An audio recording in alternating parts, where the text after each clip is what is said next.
I will be reading a monologue called Guilt. It's a story, very sad actually, but here goes.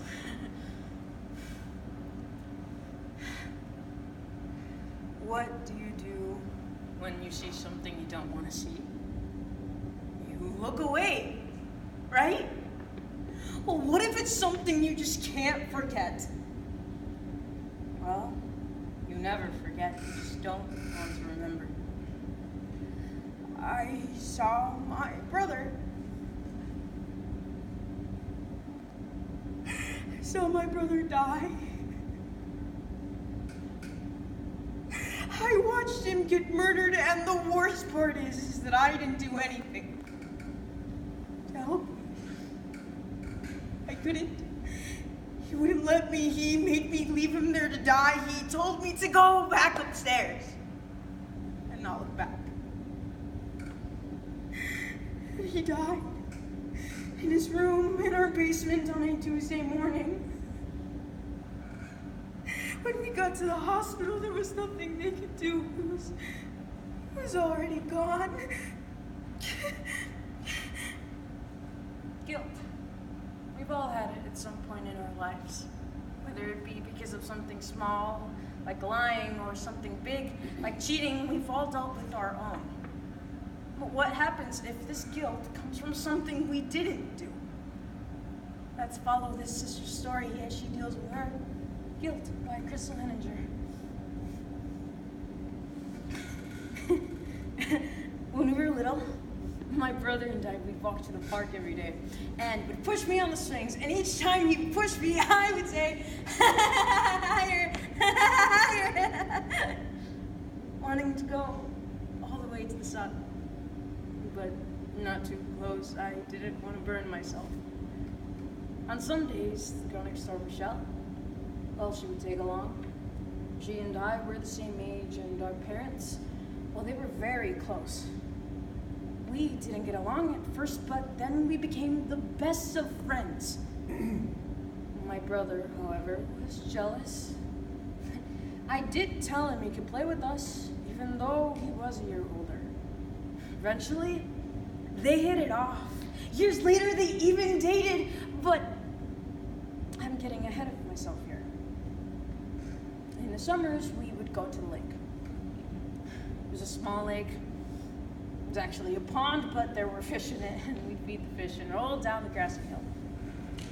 Sometimes we'd actually land in the pond. But my brother was always looking after us. I hate myself for not looking after him. I don't care what people say. I will always feel guilty about it, about everything. Do you know what it's like to lose someone you love? That when they're gone, you just want to kill yourself? But you don't. Because of the pain that it would cause others. So you make yourself live that feeling, that pain, until it drives you crazy and you start to wonder, is life worth living if all you love is taken from you? But that's not right. But what's right and what's wrong? What?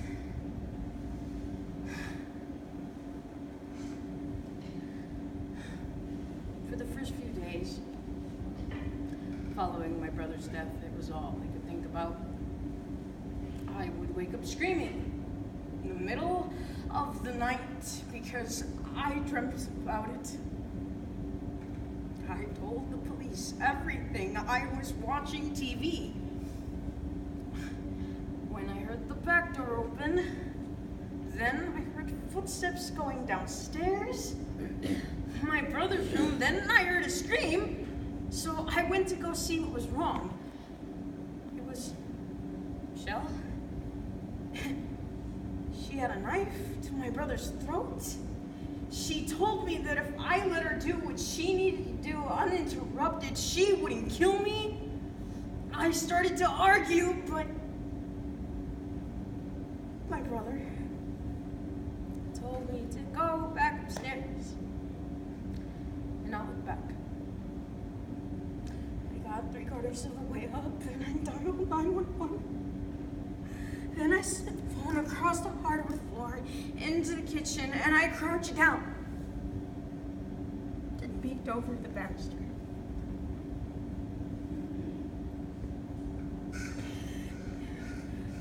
She stood there for 10 minutes before she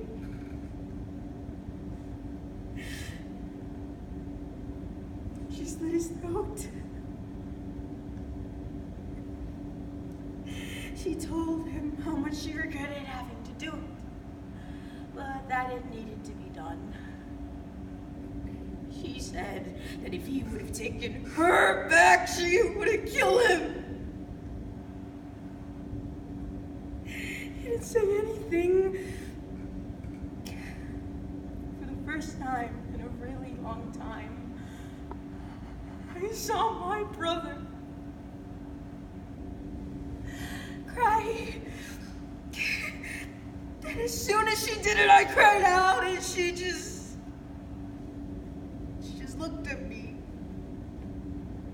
And she smiled. I ran back upstairs. I heard sirens, so I ran outside. The police went in and arrested her. Our parents were away on a business trip, so I had to call them. The police had to tell them everything. I was just crying too hard.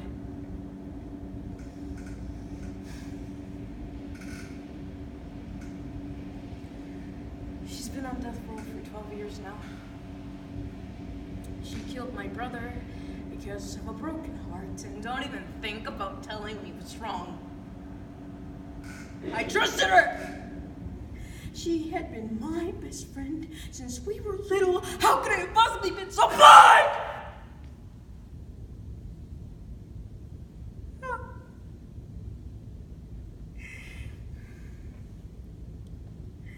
They had dated for about 3 months when they were both in college. She started to get really possessive of him when we all hung out and would not let him near me. My brother didn't like that, so we broke up with her. She seemed fine with it. Maybe there was more to it than that. Maybe this is what she wanted all along, but who knows? All I know is that my brother has been dead all these years and he's just never coming back. I have to live with that. She won't live much longer. I will. She will never know how much she hurt me, how much she hurt my family. Our parents, they divorced shortly after the trial, and her parents had to move out of the state. Maybe she feels a little bit of guilt because of that. Who knows?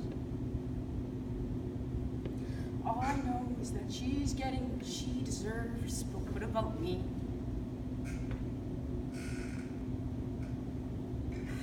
I want to forget. I want to forget everything. Sometimes I just wish she would have killed me too. But she didn't.